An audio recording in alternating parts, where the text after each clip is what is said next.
오늘은 바나바로 삽시다, 이런 제목으로 말씀을 선포하도록 하겠습니다.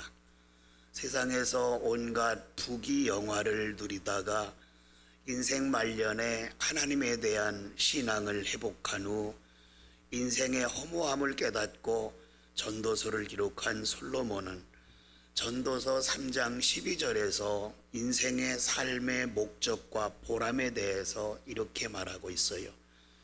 인생이 살아가면서 가장 기쁜 일은 선을 행하는 일보다 더 나은 것이 없는 줄 알았다. 선, 즉 섬김을 위해서 여기서 말씀을 하고 있는 거예요. 그런데 이 섬김이라고 하는 것은 자기 희생이 없이는 도저히 할 수 없는 일이 섬김이에요. 그러니까 우리가 신앙 인품이 잘 갖춰질수록 이웃을 섬기고 하나님을 섬기게 되어 있지요. 예수님께서도 마태복음 10장 45절에 이렇게 말씀하셨어요. 인자가 온 것은 섬김을 받으려 하심이 아니라 도리어 섬기려고 자기 목숨을 많은 사람의 대속물로 주려 함이라. 자, 그리고 말씀하신 대로 십자가에서 못 박혀 죽으심으로 죄로 말미암아 죽어야 마땅할 우리들을 구원받도록 섬겨주셨어요. 그리고 또 섬김을 실천하신 예수님께서 구원받은 하나님의 백성들에게 마태복음 22장 39절 말씀을 통해서 하나님께서 내 이웃을 내 자신과 같이 사랑하라 하셨으니 너희도 그렇게 살아라, 이렇게 가르쳤어요. 자, 선을 행하며 섬기는 거 누구나 할 수 일인 것 같지만 아무나 할 수 없어요.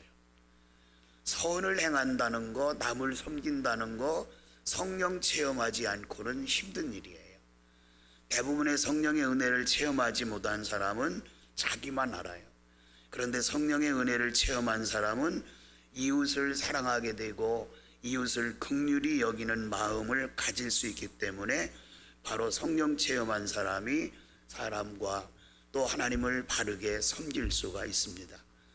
신약 성경에 등장하는 수많은 인물들이 있습니다. 그런데 그 인물 중에 본명보다 별명이 더 유명한 사람이 두 사람이 있어요. 한 사람은 베드로입니다.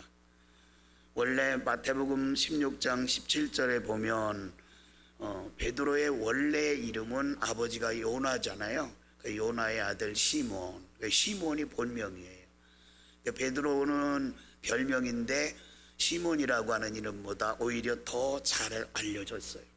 그리고 또 한 사람이 있습니다. 바로 오늘 여러분과 함께 나눌 바나바입니다. 이 바나바라고 하는 사람의 원래 이름은 사도행전 4장 36절에 나와 있죠. 요셉이라 이렇게 돼 있어요. 근데 바나바를 요셉이라고 알고 있는 사람은 별로 없어요. 다 바나바는 그냥 바나바가 본명인가 보다 이렇게 하는데 바나바는 본명이 아니라 별명이에요. 바나바는 원래 예루살렘 교회의 평신도였어요. 얼마나 신앙이 돈독하고 열심히 했는지 그 바나바를 통해서 사람들이 감동을 받아요. 그리고 사도들이 그에게 별명을 붙여줬어요. 저렇게 성도들을 위해서 헌신하고 하나님을 위해서 봉사하며 헌신하는 저 사람, 그리고 많은 낙심 중에 있는 사람들을 찾아가 위로하는 사람, 저 사람을 위로의 아들이니까 그 뜻을 따라서 바나바라고 하자. 그래서 사도들이 붙여준 별명이 바나바예요. 바나바는 그 이름답게 평생 주님을 위해서 헌신하는 이런 삶을 살았습니다. 이제 최초의 이 땅에 세워진 교회가 예루살렘 교회입니다. 그런데 그 예루살렘 교회가 시간이 지나면서 박해를 받아요. 얼마나 많은 박해를 받았는지 어떤 때는 견딜 수 없는 박해를 받아서 더욱이 스데반 집사가 돌에 맞아 순교하면서 이제는 기독교인들이 두려움을 갖게 되었어요. 그래서 바른 신앙을 지켜나가기 위해서 베니게와 구브로, 안디옥까지 흩어져서 자기들끼리만 모여서 예배를 드리면서 신앙을 지켜나가게 됩니다. 그러던 중 구브로와 구레네에서 몇 사람이 이방인인데 이젠 유대인들에게 전도를 받게 됐어요. 전도를 받게 되니까 그들이 안디옥 교회라고 하는 교회에 등록을 하게 되고, 그때부터 이방인 교회 최초의 교회로 세워진 안디옥 교회가 기하급수적으로 부흥되는 거예요. 근데 문제는 부흥은 됐는데 그들을 지도할 목회자가 없는 거예요.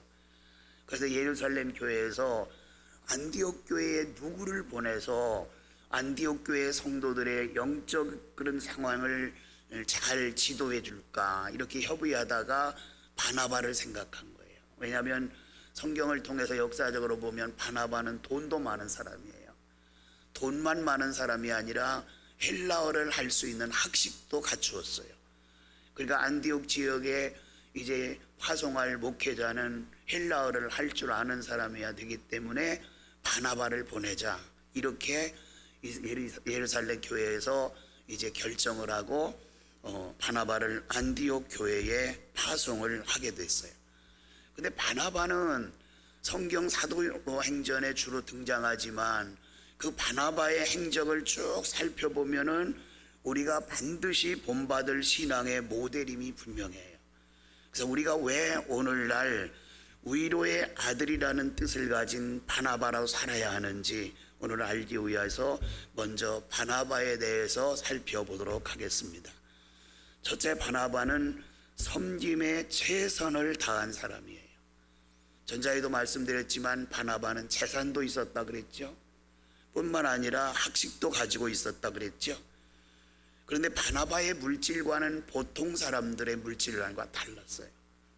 바나바는 많은 재물을 가지고 있었지만 그는 재물은 하나님께서 내게 맡겨준 거다, 이런 청지기적인 사고관을 가지고 신앙관을 가지고 살았어요. 그리고 하나님께서 필요하다고 하실 때 아낌없이 내어놓음으로 사람들을 섬겼어요. 사도행전 1장부터 8장까지 아니면 오늘 본문 11장까지 이어지는 말씀 속에서 성령 충만 받은 그런 상태에 대해서 잘 가르쳐주고 있어요. 성도들이 성령 충만을 받게 되니까 그 결과로 신앙의 차원에 넘어서 삶으로 이어지는 이런 아름다운 모습을 보여주었어요. 사도행전 4장 32절에 보면 믿는 무리가 한 마음과 한 뜻이 되어 모든 물건을 서로 통용하고 자기 재물을 조금이라도 자기 것이라 하는 이가 없더라. 자, 성령 받고 나니까 물질관이 바뀌어졌어요. 성령 받기 전에는 모든 물질은 내가 노력해서 내가 번 거니까 내 것이다. 그런데 성령 받고 나니까 물질관이 달라서 이것은 우리에게 잠시 맡겨준 거구나. 그래서 하나님께서 필요하다면 나눠야 되겠구나. 이런 사고를 모든 성도가 갖게 되었어요. 이 바나바가 그 일에 가장 앞장선 사람이에요. 그래서 오늘날 일부 교회에서들은 구제헌금 이런 명목을 바나바 헌금 이렇게 바꿔서 이제 봉투를 만들어서 사용하는 교회도 더러 있습니다. 바나바가 그 정도로 섬김의 모범이 됐다는 거죠. 바나바가 어떻게 그렇게 구제를 잘했는지 그 원인에 대해서는 잘 모르겠지만 인지상정에 쏠리지 않으려고 그러지 않았나. 왜냐하면 바나바는 자기가 그렇게 돈이 많고 그래도요 직접 구제를 하지 않았어요. 성경에 보면은 자기의 밭을 팔아다가 사도들의 발 앞에 두니라. 하나님의 교회 헌금으로 드렸다는 거예요. 내가 남을 위해서 이렇게 구제를 하다 보면 인지상정, 자꾸 이렇게 동정이 가는 사람, 자기 마음에 드는 사람을 돕게 되잖아요. 그래서 그 공정성을 훼손하지 않으려고 바나바가 교회를 통해서 구제를 하지 않았나, 이런 생각이 들어요.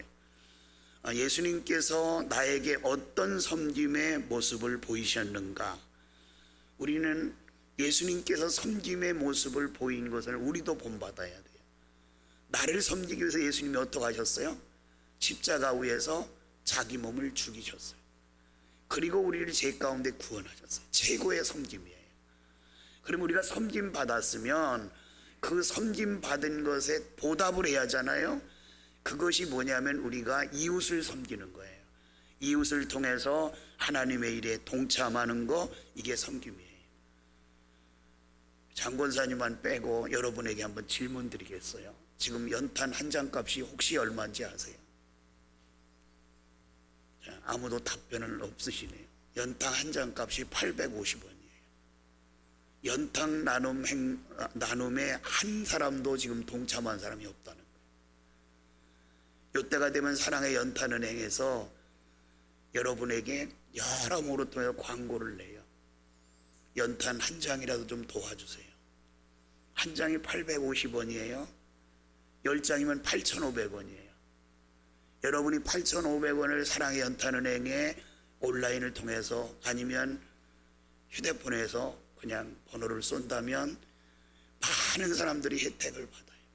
근데 여러분, 우리가 이웃을, 어려운 이웃을 찾아가서 8,500원 이렇게 도와주긴 부끄럽잖아요.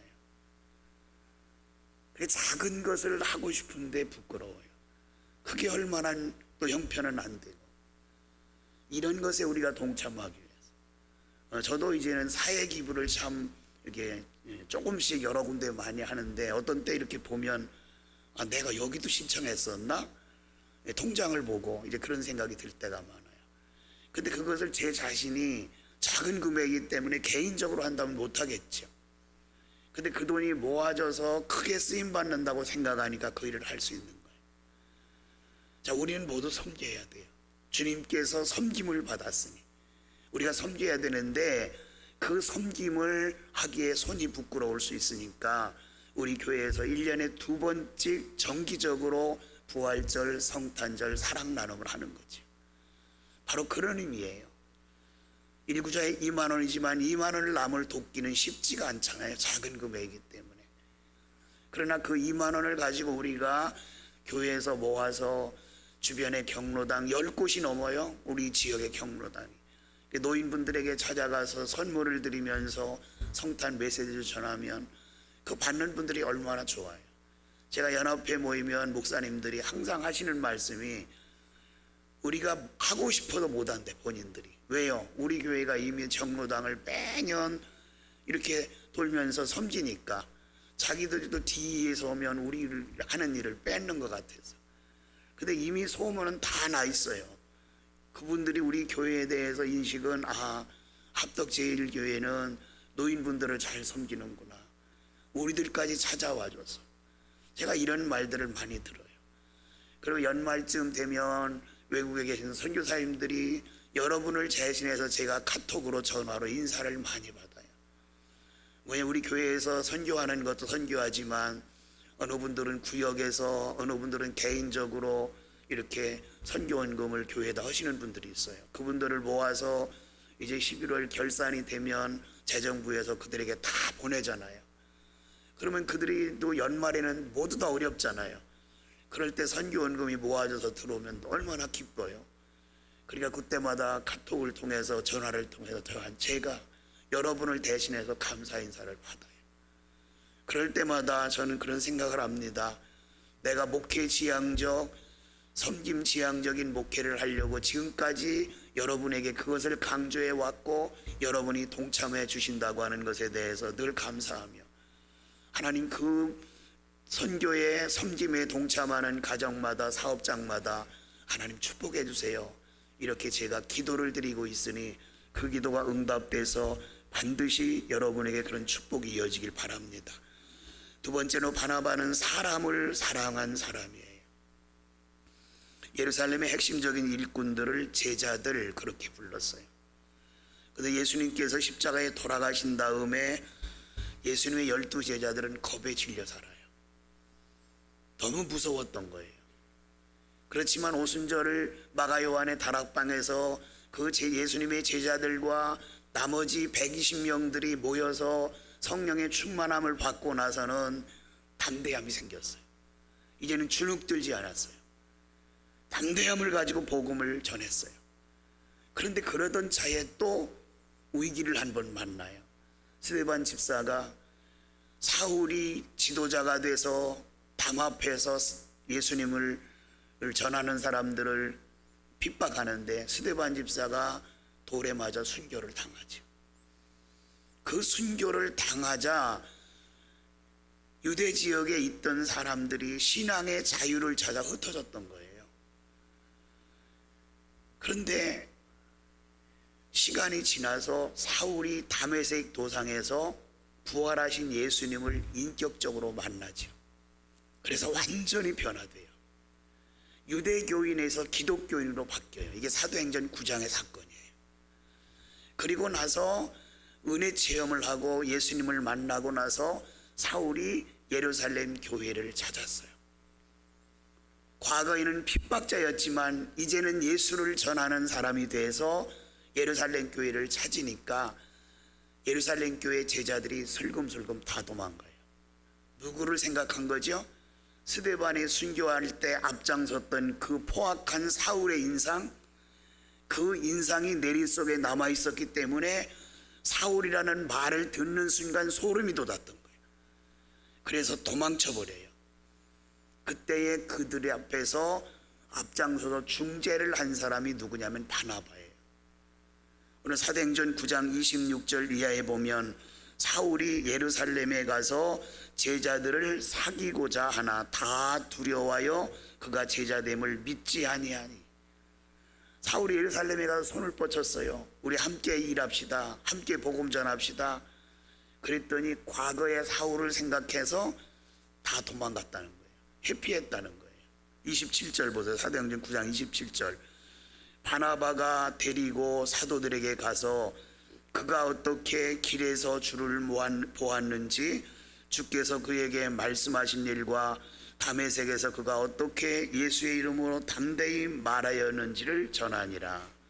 28절에는 바나바의 중재로 제자들과 사울이 원팀이 되어서 사역을 감당했음을 말씀하고 있어요. 여러분, 사울이 제자들과 함께 있어 예루살렘에 출입했다. 정말 신기하지 않습니까? 핍박자와 함께 한다는 거, 그가 성령 체험하고 변했다는 거, 그리고 예루살렘 교회에 전도자로서 합류했다는 거. 그런데 그 일을 중재한 사람이 바나바예요. 사람을 사랑했기 때문에. 우리가 이 세상에 살아가면서 신앙 안에 살면서 사람이 얼마나 귀합니까? 한 사람을 얻는 것은 너무 귀한 거예요. 사람을 사랑하는 마음이 있어야 돼요. 바나바와 같이. 세 번째로 바나바는 덕을 끼친 사람이에요. 목사와 성도의 리더십은 세상적인 리더십과는 달라야 돼요.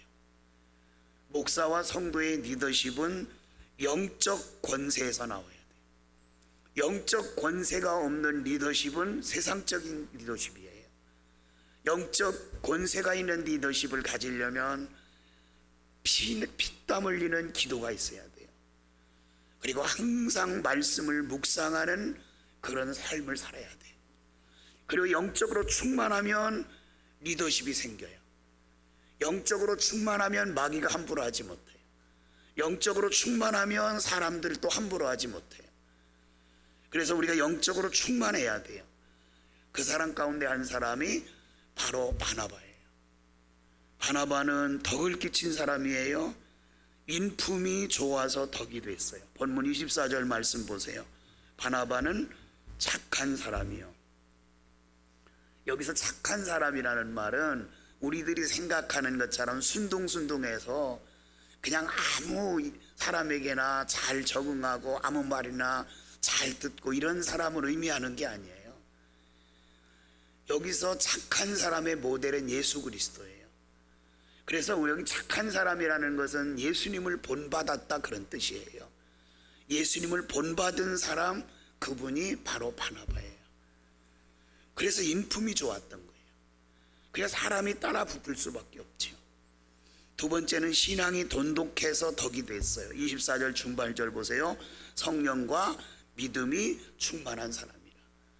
자, 성령과 믿음이 충만한 것은 자기 자신이 아무리 인정을 해도 남이 인정해 주시면 소용없어요. 그런데 바나바는 남이 인정했어요. 아, 그분 성령 충만한 사람, 그분 믿음 충만한 사람. 여러분들이 다른 사람들에게 그런 신앙의 본을 꼭 보이시길 바라요. 아, 저 사람의 신앙은 좀 내가 본받고 싶어. 그 다음에 헌신적인 면에서 덕이 됐어요. 본문 25절 이하에 보면 바나바는 혼자서 안디옥 교회의 부흥을 따라갈 수 없었어요. 안디옥 교회에 물밀듯이 성도들이 모여들으니까 나 혼자 어떻게 하지? 그러다 생각해냈어요. 사울을 찾으러 사울의 고향인 다소에 가 있어요. 다소에 있는 사울을 찾으러 가서 바나바가 사정을 하는 거예요. 나를 좀 도와달라고. 안디옥 교회가 너무 부흥의 속도가 빨라서 내가 안디옥 교회 성도들을 다 가리킬 수 없으니 당신이 나와 함께 안디옥으로 가서 그 성도들에게 말씀 양육을 좀 시켜주세요. 그래서 사울을 모셔다가 안디옥 교회에서 1년 동안 둘이 열심을 다하여 말씀을 가리키는 거예요. 이것이 이방인의 첫 교회에 되어진 일이에요. 이렇게 헌신적인 면에서 바나바는 우리에게 모범이 됐어요. 여러분, 오늘날 우리 성도들이 세상 사람들에게 이런 말을 간혹 들어요. 저 사람도 성도야? 저 사람도 당신 교회 다녀? 이런 말을 듣는다면 참 비참한 거예요. 저 사람이 목사야? 오직 목사가 저래? 이렇게 듣는다면 이것도 비참한 거예요. 그런데 여러분, 바나바는 교회 안에서뿐만 아니라 교회 밖에서도 인정을 받은 사람이에요. 바나바는 섬김의 모델이었고 사람을 사랑하는 모델이었고 그 다음에 덕을 끼치는 모델이었어요. 우리 모두가 바나바로 삽시다. 그렇게 아름다운 바나바로 살아간다면 여러분 개인에도 유익하지만 우리 교회에도 유익해서 우리가 하나님의 큰 영광을 드러낼 수 있을 거예요. 저는 여러분들에게 항상 성탄절이 되면 감사하는 것이 있어요. 그게 뭐냐면 한 분도 왜 우리 교회 성탄트리 안 해요? 이렇게 여쭤보는 분이 없어요. 질문하는 분이 없어요. 왜냐하면 우리 교회 취지를 알기 때문에. 제가 오래전부터 여러분에게 이런 말씀을 드렸어요. 우리 눈을 즐기기 위해서 울긋불긋하게 성탄트리를 하지 말고 그 비용을 사회에 기부해서 사랑의 온도탑을 높이는 데 조금이라도 기여하자. 이래서 우리가 성탄트리를 안 하는데 거기에 대해서 여러분 따라줘서 얼마나 감사한지. 저는 그렇게 생각해요. 물론 교회가 분위기를 내기 위해서 성탄트리 하는 것도 중요합니다. 그러나 그 비용이 어떨 때는 너무 아깝잖아요. 불과 일주일, 한 달 이렇게 사용하는 건데 그 비용을 우리들이 이웃을 위해서 기부한다는 거 저는 개인적으로 생각할 때 탁월한 선택이 아닌가 싶어요. 그이 또 오히려 하나님이 기뻐하신 일이라고 생각하기 때문에 이 일을 계속해 왔습니다. 사랑하는 여러분, 우리 모두가 바나바를 본받고 바나바로 살아가시기를 주님의 이름으로 축원합니다.